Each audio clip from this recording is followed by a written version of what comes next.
batu, jenis batuan gitu. Ya tentang batuan kan Anda tahu ya, pasir itu batu sebenarnya. Cuma kita mempunyai sirtu pasir dan batu, seolah-olah pasir bukan batu. Lempung juga Anda menganggap itu adalah lempung bukan batu. Itu semua batu sebenarnya. Ya, itu batu gitu.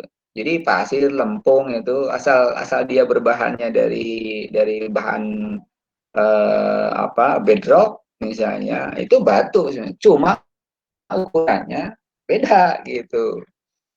Ya ukuran pasir sebut sandnya disebutnya pasir, ukuran debu ya itu ukurannya debu, lanau, kemudian itu semua semua ukuran.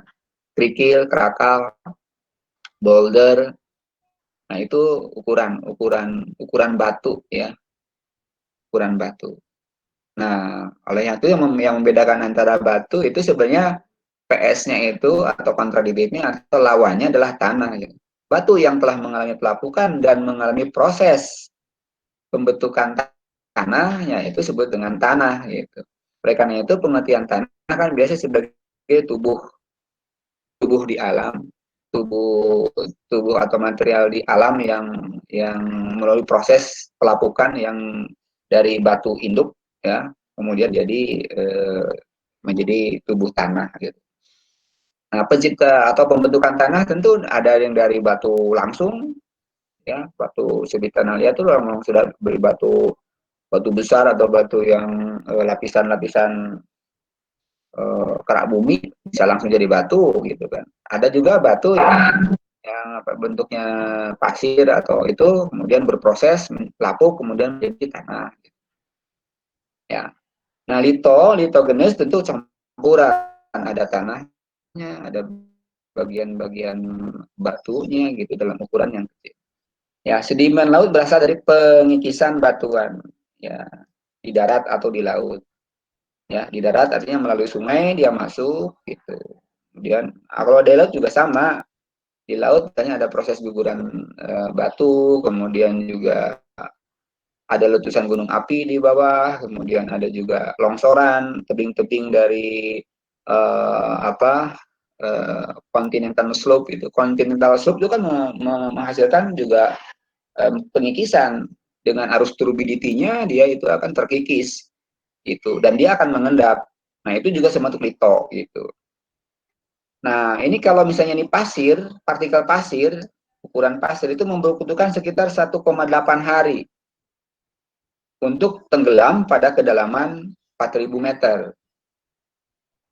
Ini kadang-kadang juga orang gimana cara mengukurnya ya, itu mungkin pakai simulasi kali. Sampainya itu lama sekali karena memang pertama anggap ringan, kemudian terbawa ombang-ambing arus juga kan. Partikel lumpur membutuhkan waktu sekitar 185 hari itu baru nyampe ya. Partikel liat membutuhkan waktu sekitar 51 tahun. Jadi lama banget gitu untuk bisa mengendap gitu. Ya. Ya, kalau misalnya dedak kopi mah yang suka kopi kan cepat aja gitu 1 jam aja udah mengendap gitu. Nggak 1 jam 5 menit juga sudah mengendap ya.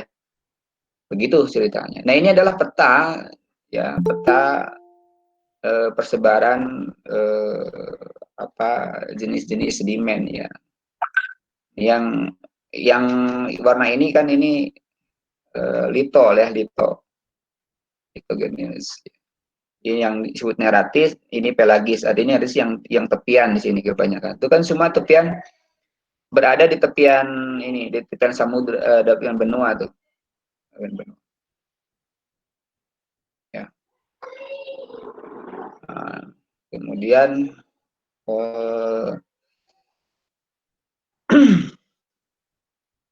ini ada istilah liat abisal, ada calcareous ooze, silicious ooze, itu di nah ini nanti di bawah dikaji.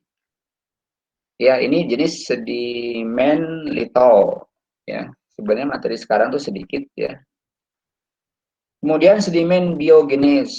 Bio berarti apa namanya dari bio dari disebut dengan biogen, biogen. Biogeneus biogen gitu karena Bahan-bahan yang berasal dari sisa tanaman atau hewan yang telah mati. Serpihan cangkang, terumbu karang, Pocolithoperus, radiolarian, diatom, foraminifera, dan seterusnya. Nah itu sedimen biogen terdiri dari tiga tipe OZ, sebutnya UZ atau OZ. Saya belum dengar yang sesungguhnya dari bahasa ini ya, tapi tulisannya OZ. Istilah umum pada kajian sedimen laut untuk organisasi yang menggunakan zat cairan. Jadi memang sedimen laut ini kan dari organisme, dan dari organisme itu dia mengeluarkan zat gitu dari tubuhnya itu gitu. Ada dua, ada tiga ya di sini. Ada yang disebut dengan calcareous, ada siliceous, ada red clay. Ya, kalau siliceous aja berasal dari diatoms dan radiolaria. Kalau yang calcareous umumnya foraminifera dan Pocolithoperus, ini agak sedikit bahasa-bahasanya ya. Nah, tapi cobalah diingat aja karena tidak terlalu banyak yang dihafal juga. Pertama kita lihat foraminifera. Ya, berarti dia bagian dari calcareous. Nah, yang pertama, foraminifera merupakan kelompok hewan bersel satu memiliki cangkang kalsit. Ya, ini sama hampir semua yang memiliki cangkang ini kandungannya ini CaCO3. Kapur, CaCO3 kapur. Kayak terumbu karang itu kan CO3. Cangkang foraminifera mengandung kalsium karbonat, membentuk Globigerina ozo yang dapat dijadikan petunjuk adanya minyak bumi gitu. Nah, itu para ahli biasanya akan melihat tanda-tandanya sebuah potensi itu dengan melihat fenomena atau melihat gejala tidak langsung gitu ya. Dia hanya melihat foraminifera, mungkin dia akan menjadikan petunjuk adanya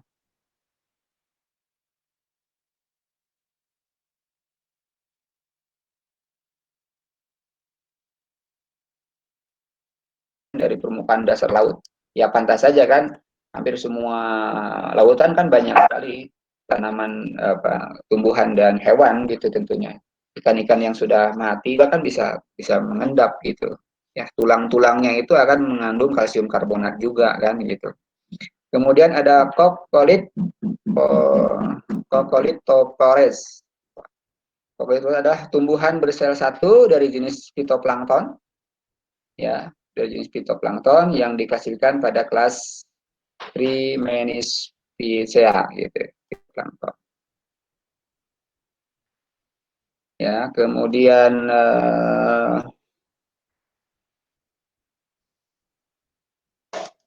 Cocolithoperus juga banyak ditemukan sebagai endapan laut dalam jumlah yang cukup besar, bahkan dapat membentuk tebing kapur. Ya. Dalam studi kelautan, Cocolith digunakan sebagai indikator dalam kajian perubahan lingkungan. Kelompok fitoplankton ini memainkan peran penting dalam siklus karbon karena menyerap CO2 dari atmosfer. Ya, ini apa ya? Kalau misalnya ini gambarnya seperti ini. Dia kan dari tumbuhan fitoplankton. Akan kita nanti dibahas pada pertemuan yang akan datang. Ada zooplankton, ada fitoplankton. Ya, dua aja sebut dengan plankton gitu. Nah, plankton yang sering di film si SpongeBob nggak tahu itu fito atau zoo ya, zooplankton gitu ya. Mungkin zooplankton gitu ya. Fitoplankton itu adalah nanti sebenarnya fitoplankton sama dengan tumbuhan di laut, di darat, yaitu dia memiliki zat hijau daun yang bisa menghasilkan oksigen. Dia menyerap CO2 dan juga mengeluarkan oksigen. 80% oksigen yang kita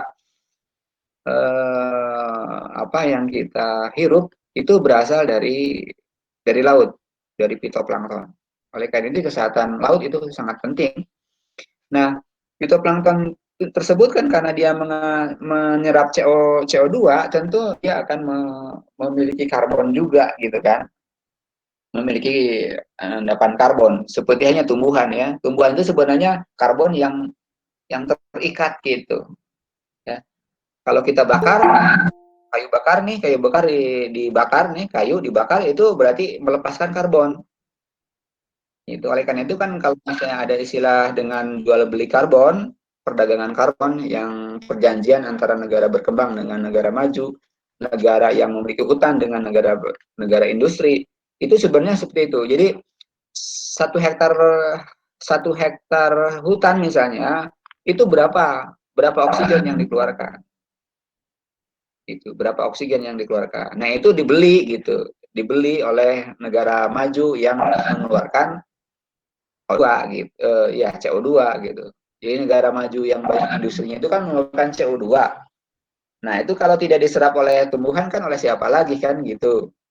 Nah negara yang punya hutan punya kompensasi. Ya gini kalau gitu mintalah saya gitu, minta kompensasinya untuk memelihara hutan gitu. Cuma masalahnya banyak yang bandel gitu, ya kan. Jadi uangnya diterima, kompensasinya tetapi hutannya dirusak juga. Nah, gitu kan jadi apa namanya? Ya tapi konsep tentang jual beli karbon begitu ya. Indonesia sebenarnya bisa ya, bisa bisa menjual karbon juga gitu. Ya, artinya kita bisa banyak hutan yang masih banyak itu kemudian kita mendapat kompensasi dari perdagangan karbon. Jadi masalahnya gitu, sering kita jarang. Ada beberapa kasus yang di masyarakat kecil ya. Jadi ceritanya di Bandung Utara itu kan ada banyak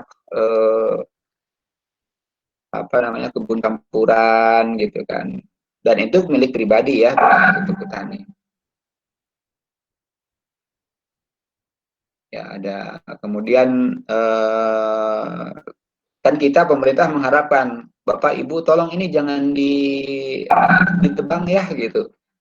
Walaupun ini tanaman punya Bapak Ibu, tapi ini sangat bermanfaat bagi masyarakat umum gitu kan, oksigennya segala macam. Ya tentu saja yang pemilik lahan kan jadi bengong gitu. Itu terjadi di daerah itu, di Dago ke atas Ciburi ya. Kayak saya nanti dulu gimana maksudnya urusannya gitu. Gitu. Ya kalau memang kami kan butuh juga lahan gitu. Anda enak aja mengambil oksigen dari yang tumbuhan kami, tapi makan kami dari mana gitu. Akhirnya ditebang juga kan. Ya, kami ini lahan sendiri, milik kami sendiri, ya udah kami tanami untuk sayuran untuk segala macam. Memang susah ya untuk itu ya. Ya saya kembali lagi ke sini. Jadi kenapa ini studi kelautan pokok repos digunakan sebagai indikator dalam kajian perubahan lingkungan? Ya karena ini bisa dijadikan apa istilahnya? Ya indikator kalau misalnya eh, rusak misalnya atau terjadi apa air jadi asam gitu kan oleh karena pemanasan global atau karena hujan asam itu kan akan merusak ya akan merusak kandungan-kandungan yang mengandung karbon termasuk misalnya terumbu karang itu kan sangat sensitif terhadap eh, apa hujan asam gitu. Hujan asam itu kan hujan yang kemudian terasa asam sedangkan kan kapur basah ya kan kapur tuh basah kemudian terumbu karang juga basah gitu. Jadi ketika misalnya air hujannya kemudian masuk ke sungai, sungai masuk ke laut, lautnya menjadi agak-agak asam, nah tentu akan merusak terumbu karang. Itu sebenarnya. Oleh karena itu, terumbu karang menjadikan indikator apakah dia masih bagus atau tidak. Kalau rusak, nah berarti ada terjadi hujan asam. Hujan asam dari mana? Ya tentu dari pabrik. Pabrik mengeluarkan asap, nah itu akan mengakibatkan udara menjadi mengandung asam, ya kandungan oksigen yang asam, kemudian terbawa oleh. Kemudian ada diatoms. Diatom atau adalah batuan sedimen yang terdiri dari sisa-sisa kerangka diatom yang mengandung silika. Kemudian ada sedimen diatom dikenal sebagai di industri untuk membuat obat pembasmi kutu-kutu dan hama pada tanaman. Kemudian yang keempat, radiolaria disebut juga radiozoa, yaitu protozoa berukuran 0,1 sampai 0,2 dari kelas Polycythenia gitu ya, ditemukan sebagai Ini zooplankton. Kalau tadi kan Vito, ini radiolaria adalah zooplankton. Sisa sisa bangkainya mengandung silika. Fosil radiolaria telah ditemukan ini di era Prakambrium, luar biasa ya. Dan ini adalah sebagai pemandangan kolektif sebagai zona fosil renik lainnya pada penasaran paleontologi dan paleogeografi. Terakhir ada red clay zone. Ini adalah tanah liat merah, ya, tidak selalu merah sebenarnya. Kemudian ada juga red clay, terapungnya di dasar laut, terendam dan paling terpencil di samudera. Mencakup 38% dari dasar laut. Proses pengendapan red clay sangat lebih lambat, yaitu 0,1 sampai 0,5 cm per 1000 tahun. Ya. Nah, ini tentang nama-nama jenis endapan, ya, sedimen ini Anda bisa apa nanti barangkali sebenarnya ini kalau sudah ada bukunya tolong aja baca bukunya karena sebagai pemandu sebenarnya. Kalau di internet ada juga sih gitu, tapi kan Anda harus mengacak sana kemari gitu. Tapi kalau dengan ada buku masih ada dipandu mana saja yang harus diperhatikan, ya kan? Karena buku biasanya sebagai pemandu kita mana-mana yang harus atau yang penting untuk dipelajari lebih lanjut. Ini adalah bahan litogen yang masuk ke laut. Ini peta ternyata bahwa litogen yang ada di litogen itu yang litigenius itu juga ternyata bukan hanya dari sungai, tetapi juga dari gurun. Nah, gurun-gurun.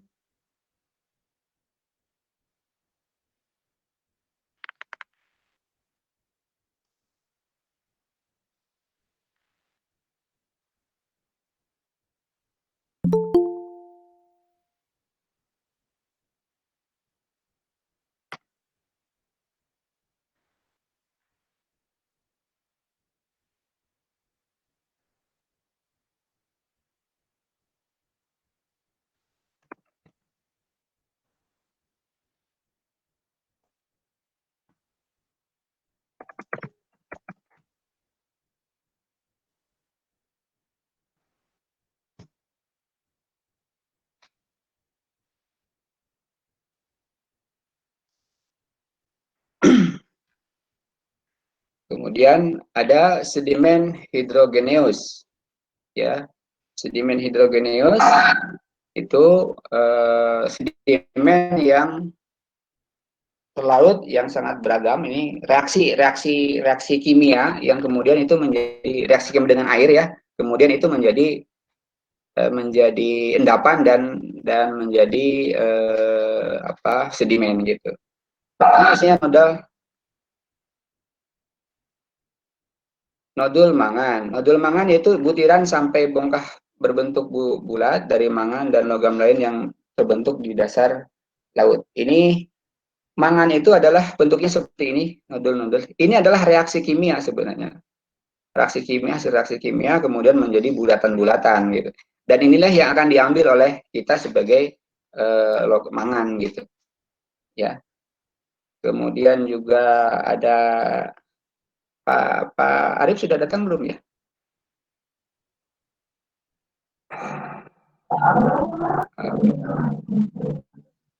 Oh gitu ya. Ya nanti saya sebentar lagi ya ini. Pokoknya ini ada catat aja lah. Kemudian evaporit, kemudian ini garam. Ya, garam juga kan ya kayak gini lah, kayak gini. Jadi reaksi kimia kemudian menjadi butiran. Awalnya kan hanya air. Ketika air itu menguap kan menjadi garam. Garam itu kan menjadi butiran itu maksud saya. Ya kan? Nah, itu kan bisa juga mengendap.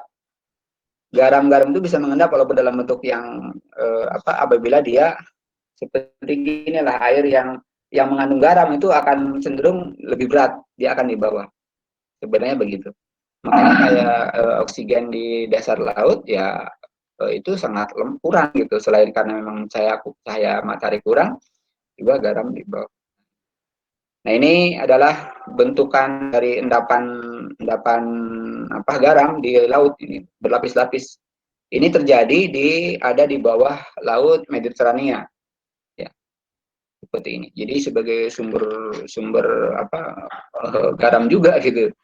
Garam bukan Anda lihat garam adalah untuk makan, enggak, ini untuk industri gitu. Kan perlu ada garam, ya. Aolit Aolit adalah batuan sedimen yang sebagian besar berupa batu gamping dan mengandung kalsium karbonat. Ada olit, kemudian ada metanahidrat. Metanahidrat adalah hidrat, ya metana, ya. Metana itu kan sangat mudah terbakar, tapi dia menjadi hidrat, menjadi bentuk yang bukan bentuk gas lagi, dia bentuk semacam gini nih. Gitu, gini. Ini metana sebenarnya. Jadi ketika ada api, dia terbakar gitu. Kemudian ada endapan hidrogenis lainnya. Ini ada nodal polimetrik, ada kulit mangan, deposit sulfida, dan seterusnya. Yang ketiga, yang keempat ada sedimen kosmogeneus, yaitu sedimen yang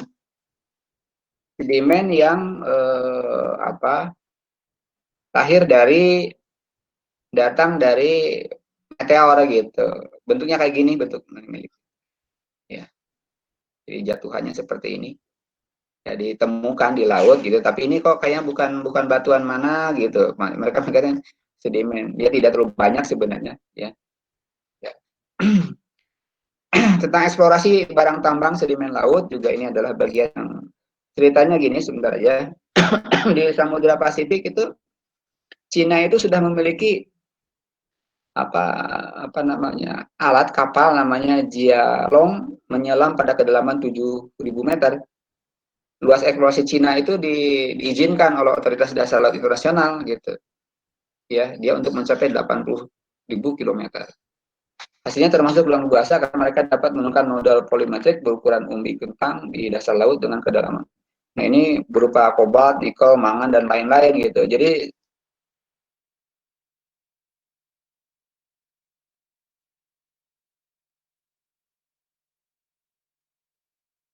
kemudian dia bisa mengambilnya itu luar biasa. Ya, Cina juga sudah memiliki otoritas untuk mendapatkan di mana di Samudra Pasifik. Kemudian di Jepang juga memiliki tapi dia Samudra Pasifik ya dengan nama Cobalt Ridge, luasnya 3.000 kilometer, kalah ya sama Cina. Ya di daerah atol Minami, kemudian dia eksplorasinya 15 tahun. Ya kayak ginilah ya, laut ke samudra kemudian diambil, kemudian menjadi barang tambang. Nah, Indonesia itu masih belum apa-apa. Indonesia baru mulai ekspedisi tahun 2001, yaitu ekspedisi Badamin dan ekspedisi ini. Ekspedisi Badamin dilakukan di perairan Pulau Flores dan Wetar. Gitu. Oke, sayang Pak. Kalau misalnya mau menunggu, mungkin Pak Arif bisa menyambung ya. Gitu. Tapi hari ini saya boleh dikatakan sudah sampaikan untuk materi ini. Kalaupun misalnya minggu depan ada kajian-kajian yang menyangkut sedimen, nanti akan dikaitkan. Saya pamit dulu ya, mohon maaf sekali. Ya.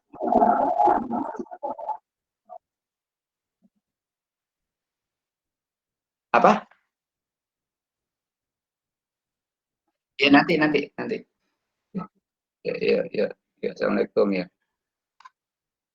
Waalaikumsalam. Waalaikumsalam warahmatullahi wabarakatuh.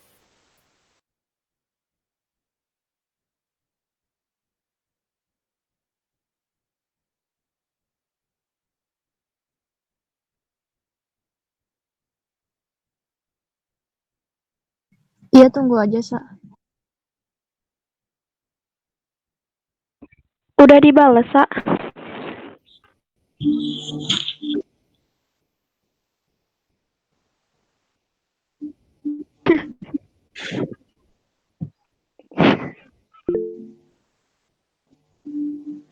Libur. Ya bentar lagi beres.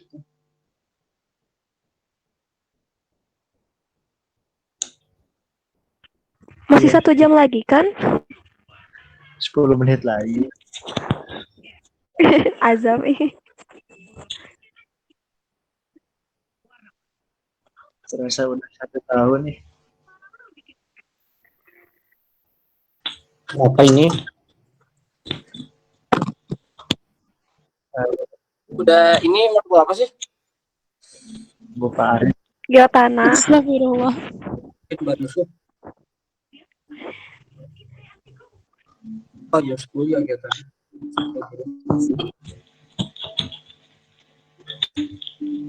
Udah.